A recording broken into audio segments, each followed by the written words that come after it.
Speaking the truth in love is a fine art. I think that most Christians err on the love side, not the truth side. We don't want to be offensive. We don't want to hurt anyone's feelings. We don't want to butt into their business. We don't want to be rude.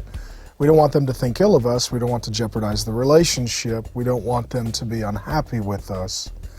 And so we oftentimes don't tell the full truth, maybe aspects of the truth or elements of the truth, but not the full truth. Others, however, err on the side of truth without love. Anger, bitterness, resentment, hostility, vengeance through words. Words for some are weapons to destroy, to disrespect, to disregard people.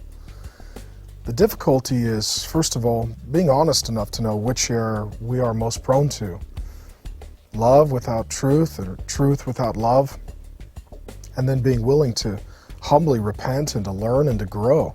I'm not saying it's something I'm perfect at or even great at. I think in my history, with some people I've erred speaking too lovingly and not being fully truthful about sin and error and folly and rebellion in their life.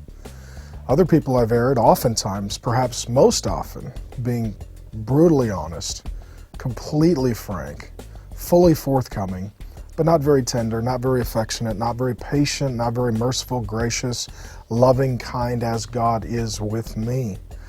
And so as we deal with this issue of power regarding our words and our language and our tone, I do think that there is that continual balance of truth and love. And I don't think that any person has ever walked that gauntlet other than Jesus in perfection. We all have varying degrees of learning and maturing.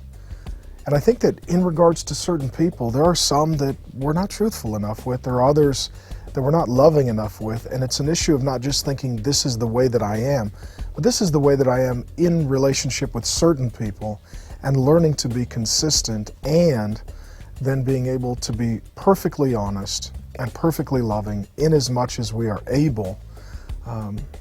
It's a high call and a difficult task. And I just think that the average Christian just doesn't want to offend anyone and wants to maintain peace at all costs in their relationships. And the result is that God maybe isn't honored as much as He could be and should be and would be in our speech if we're able to maintain the integrity of speaking love in a truthful way.